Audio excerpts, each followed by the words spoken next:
Got world champion George Porter here. He also won Greco and Freestyle Masters divisions this weekend. Talk about your tournaments. Well, first, giving honor and praise to my Lord and Savior Jesus Christ. Can't do anything without Him, without the man upstairs. Experience has been great.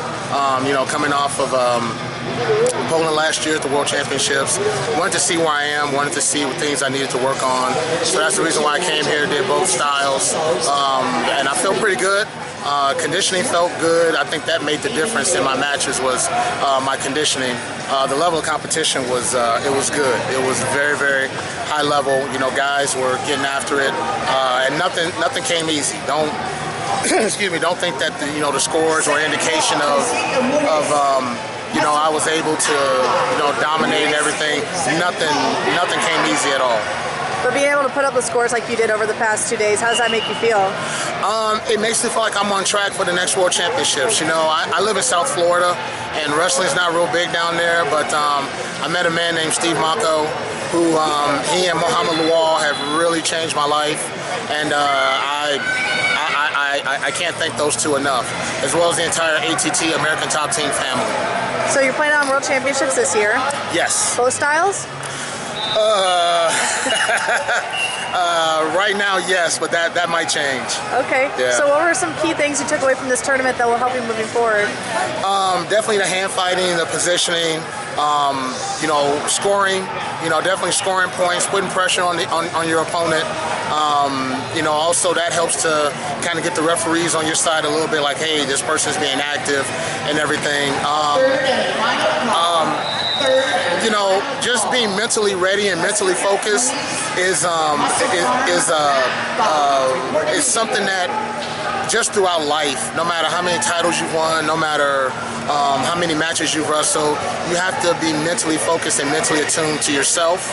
Put those demons to rest and go out there and take a deep breath and just let it all hang out. You won your second Freestyle national title in Yes. Masters, and then you won your first Greco one. What is that? 2 years ago you said you came here and you didn't win a single match. Yeah. What was the progression, I guess, over the past couple of years? And that's a good question. So I came here in 2015. Hadn't wrestled in 6 years. After in 2009 I came and won Freestyle, and I was a little arrogant. I wrestled in a lower age group to really test myself, and it did test me because I didn't win a match in Greco. I didn't win a match in Freestyle, and all the matches were very close. And so in talking with Chris Brown and in talking to Octavius Bellamy, they both said, look, come to the World Championships. We'll work with you on the training. At the time I was living in Virginia. I was going through some personal things in my life, and I had to put those demons to rest. And I went to the World Championships in Greece, and I took 5th. I got hurt, and I was disappointed in myself. And I just said, you know what, next year's going to be a different year. So when I moved to Florida, I got hooked up with ATT down there. I got hooked up with Steve Mako.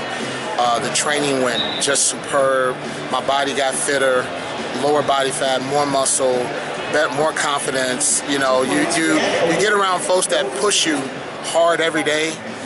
When you get out there against competition, you just come with a certain aura and certain confidence that it's not arrogance, but you're just confident that you're going to compete at a very high level. Yeah, you mentioned Chris Brown. He's a great representative for Masters wrestling in the United States. Yeah, can you expand a little bit more on what he's done for you and the sport in general? Chris Brown just has a way of giving you those little messages that you need to hear. Sometimes, and I mentioned calming those demons, Chris is on the other side, and his voice is louder than those demons that are on the other side. Very calming, but he, let's just say, he can get fiery when necessary. Yeah. So he gives me what I need when I need it. Very cool. And last question, what is it about wrestling that even at an older age, it's still got you, still sucking you in? Well, that's a good question, because I had retired. I had gone through some personal things, and I had retired. I was focusing on my job career, and I started helping out with some teams at some colleges and stuff. And I said, boy, I'm doing all this and I'm getting in shape. It's just like, geez, why not compete? And actually, I'll tell you something very interesting. My semifinals match was against Angelo Borgio, who wrestled at Boston University. He and I wrestled 21 years ago in Brockport at the region for the World Team Trials, and he beat me there. And so to have an opportunity to wrestle guys like him again, where we came up in the ladder in the 90s and the 2000s and stuff, and to compete against those guys again, it's rewarding. It's definitely rewarding. Definitely. Awesome. Well, congratulations. Thank you very much.